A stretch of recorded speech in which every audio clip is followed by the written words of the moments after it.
نحمدہ ونصلی علی رسولہ الکریم، اما بعد۔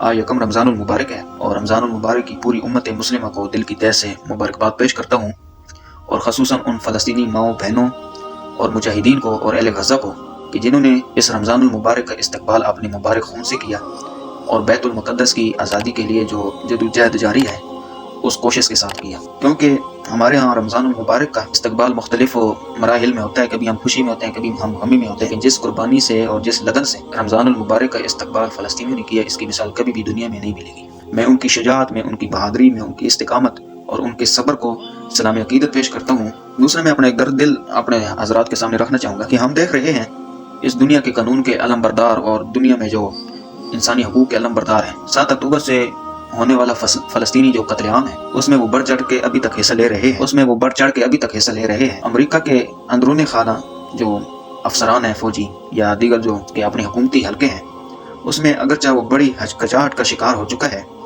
کیونکہ جب نتیجہ نکلے گا اور فلسطین میں جو معصومیت کا قتل ہے اور سویلین کا جو قتل عام ہے، اس میں نہ صرف اسرائیل ڈوبے گا بلکہ جو اس کے پیچھے کھڑے ہونے والی طاقتیں ہیں وہ بھی اپنے معاشرے میں عزت کے ساتھ اپنا توازن برقرار نہیں رکھ سکیں۔ اس وقت اسرائیل کی دہشت گردی سے نہ صرف وہ خود اپنے آپ کو غرق کر رہا ہے بلکہ اس کے پیچھے جو بڑی سی بڑی سپر طاقتیں اس کے پیچھے کھڑی ہیں، ان کے مفادات کو بھی زبردست خطرات لاحق ہو چکے ہیں۔ لیکن میں اپنے مسلمان حکمرانوں سے صرف ایک بات کا گلہ کرتا ہوں کہ اگر امریکہ تمام اصول اور ضوابط کو توڑ کر کے اسرائیل کے ساتھ ابھی بھی کھڑا ہے تو کیا وجہ ہے؟ امت مسلمہ نے کیا قصور کیا ہے؟ ہم میں اتنا بھی کوئی امت محمد صلی اللہ علیہ وسلم میں کوئی ایک بھی ایسا امتی نہیں ہے کہ جس کے کان میں اس بہن کی آواز پڑ جائے، اس ماں کی آواز پڑ جائے، ان بچوں کی چیخیں پڑ جائیں۔ یہاں ہمارے ہاں کوئی بچہ روٹی نہیں کھاتا تو ماں پریشان ہو جاتی ہے کہ پتہ نہیں یہ روٹی کیوں نہیں کھا رہا، لیکن وہاں ان فلسطینی عظیم ماؤں کے آنکھوں کے سامنے ان کے لختے جگروں کو چھینا جا رہا ہے، گرفتار کیا جا رہا ہے، اور ماؤں کی آنکھوں کے سامنے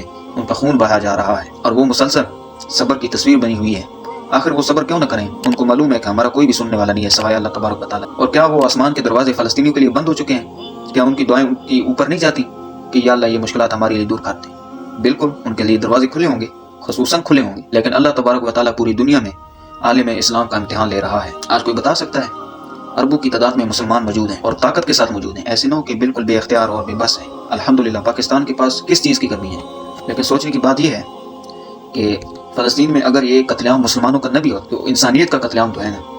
آخر ہم انسانیت سے بھی نکل چکے ہیں، اسلام سے تو ہم کب سے نکل چکے ہیں۔ جس قسم کی ہم نے غفلت اور سستی اختیار کی ہے نا، اسلام سے تو ہم صرف نام کی مسلمان ہیں، تو کیا ہم انسانیت سے بھی نکل چکے ہیں؟ ہم کو یہ بھی نہیں پتہ چل رہا کہ انسانیت کے ساتھ کتنا ظلم ہو رہا ہے۔ اور 7 اکتوبر سے ہونے والا حملہ، جب سے فلسطینی حملے جاری ہیں، جب سے فلسطینیوں پہ حملہ کیا جا رہا ہے، ان کی شہادتیں جاری ہیں، اس وقت سے ہمارے حکمران صرف مذمتی بیان دینے پہ اپنی عوام کو مطمئن کر رہے ہیں۔ یہ کیسے ہو سکتا ہے؟ کیا بیت المقدس کی آزادی جو ہے وہ صرف فلسطین اور اہل غزہ کا خون مانگتی ہے؟ تو میں اپنے حکمرانوں سے اور با اختیار لوگوں سے کہتا ہوں کہ کم از کم اسلامیات یا اسلام کو آپ چھوڑ دیں۔ اسلام کی کیا تاریخ ہے، اسلام کیا کہتا ہے، اسلام آپ سے کیا چاہتا ہے، لیکن انسانیت کے حوالے سے کم از کم آپ کو سوچ لینا چاہیے۔ انسانیت کے دائرے سے آپ کو نہیں نکلنا چاہیے۔ اللہ تبارک و تعالیٰ نے آپ کو انسان بنایا، چلو آپ اسلام کو کچھ نہ سمجھیں، لیکن کم از کم آپ انسان تو تھے نا۔ یہ ظلم آپ کیسے دیکھ سکتے ہیں؟ یہ کس قدر افسوس کی بات ہے۔ اس ظلم و ستم نے غیر مسلموں کو بھی حیران کر کے رکھ دیا ہے، لیکن کس قدر افسوس کی بات ہے کہ مسلم حکمران ابھی سے ٹس سے مس نہیں ہوئے۔ اللہ پاک پوری امت مسلمہ کے حالات پر رحم فرمائے اور فلسطینیوں کا جو مشکلات ہیں اس کو دور فرمائے، اور ہمارے حکمران اور با اختیار لوگوں کو ہدایت عطا فرمائے، اور اسلام کم از کم نہیں تو انسانیت کی جو توقعات ہیں اس پہ پورا اترنے کی توفیق عطا فرمائے۔